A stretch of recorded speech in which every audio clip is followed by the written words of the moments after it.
పితా పుత్ర పవిత్రాత్మ నామమున ఆమేన్. ప్రియ స్నేహితులారా, మీ అందరికీ దేవుని యొక్క ఆశీస్సులను తెలియజేస్తూ ఫిబ్రవరి 24వ తారీఖు సోమవారం ఈనాటి దివ్య బలి పూజ పఠనాల ధ్యానాంశానికి మిమ్మల్ని అందరినీ కూడా ప్రేమతో ఆహ్వానిస్తున్నాను.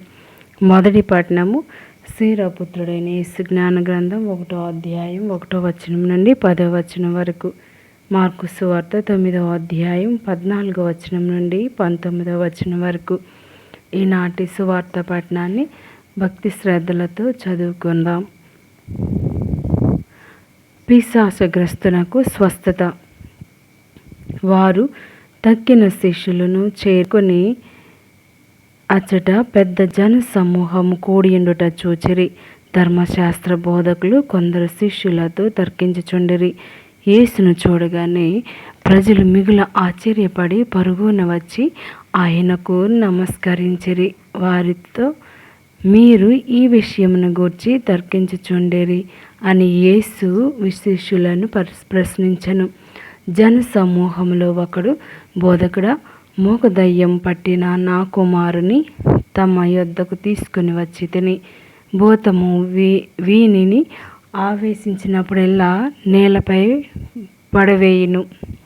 అప్పుడు వీడు నోటి వెంట నురగలు క్రక్కుచు పండ్లు కొరుకుచు కొయ్యబారిపోవును. ఈ దయ్యమును పారద్రోల మీ శిష్యులను కోరి తిని అది వారికి సాధ్యపడలేదు అని విన్నవించెను. యేసు వారితో, మీరు ఎంత అవిశ్వాసులు! నేను ఎంత కాలము మీ మధ్య నుందును, ఎంతవరకు మేము సహింతును? ఆ బాలుని ఇటకు తీసుకొని రండు అనగా వారు అట్లే వానిని తీసుకుని వచ్చిరి.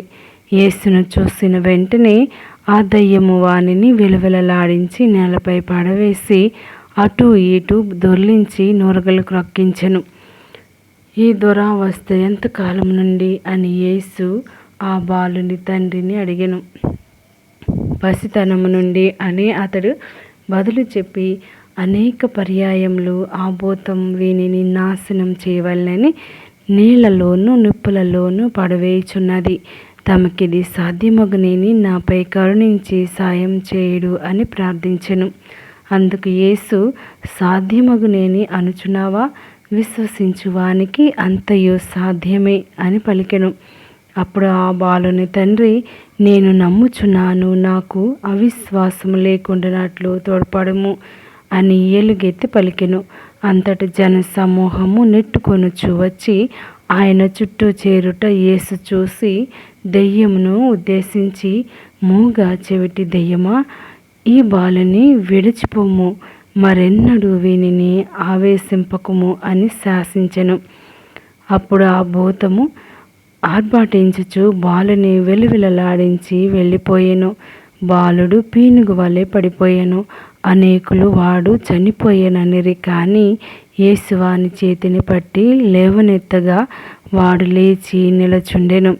యేసు ఇంటికి వెళ్ళిన పిదప శిష్యులు ఏకాంతముగా ఆయనతో, ఈ దయ్యమును పారద్రోల మాకు ఎలా సాధ్యపడలేదు అని ప్రశ్నించిరి. అందుకు ఆయన వారితో, ప్రార్థన వలన తప్ప మరే విధమైనను ఇట్టి దయ్యములను పారద్రోల సాధ్యపడదు అని చెప్పెను. ఇది ప్రభువు వాక్కు. సర్వేశ్వరునికి వందనములు. ఈనాటి మొదటి పఠనము విజ్ఞానమును గూర్చి చెబుతుంది. ప్రతి మనిషి విజ్ఞానాన్ని కోరుకుంటాడు, కానీ అది అంగటిలో దొరకదు. మనిషి తనంతట తాను నేర్చుకునే విషయము కాదు. మహా భయంకరుడగు సింహాసనాసీనుడైన ప్రభువే విజ్ఞానాన్ని సృష్టించాడు. ఆయనే దానిని నరులకు అనుగ్రహించాడు. కనుక విజ్ఞానాన్ని ఇంకా ఇంకా కోరుకునేవారు చేయవలసిన పని ఏంటి? దేవుణ్ణి అడగడమే, ప్రార్థన చేయడమే. దేవుని వాక్య విజ్ఞానానికి ఆధారం అని పవిత్ర గ్రంథం చెబుతుంది.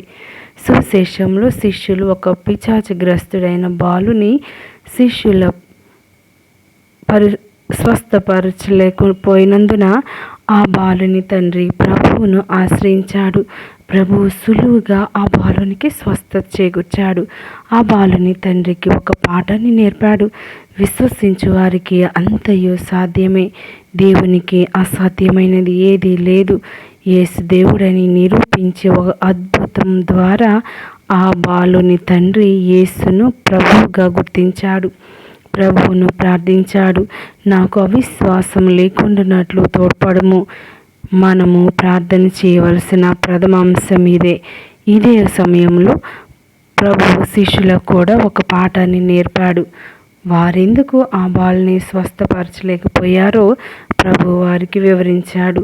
వారి అవిశ్వాసము, అతి నమ్మకం వలన వారు ఆ అద్భుతము చేయలేకపోయారు. వారు తమ శక్తి మీద నమ్మకంతో పనిచేశారు. ప్రభు వారికి చెప్పాడు, ఇలాంటి పిశాచ శక్తులు పారద్రోలాలంటే స్వంత శక్తి చాలదు, దేవుణ్ణి ప్రార్థించాలి.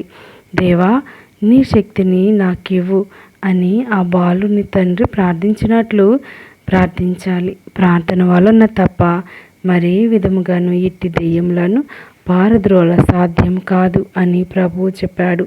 నీవు నేను ప్రార్థనా శక్తితో దేనినైనా సాధించగలమని ప్రభువు చెప్పినట్లు చేయాలి.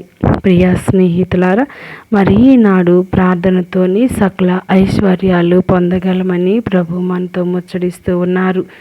ప్రార్థన ద్వారా అసాధ్యమైనది ఏదీ లేదు. ఎందుకనగా మనం ప్రార్థించినప్పుడల్లా దేవుని యొక్క దక్షిణ హస్తం మన పైన ఉంటుందని మనం జ్ఞాపకం చేసుకోవాలి, విశ్వసించాలి, నమ్మాలి.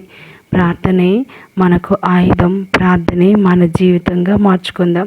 దయగల దేవుడు మన యొక్క జీవితాన్ని నూరంతులుగా ఫలింపచేసి మన ప్రార్థనలో అవిశ్వాసం లేకుండా విశ్వాసాన్ని, అతి దృఢమైన విశ్వాసాన్ని దయచేయమని కోరుకుందాం.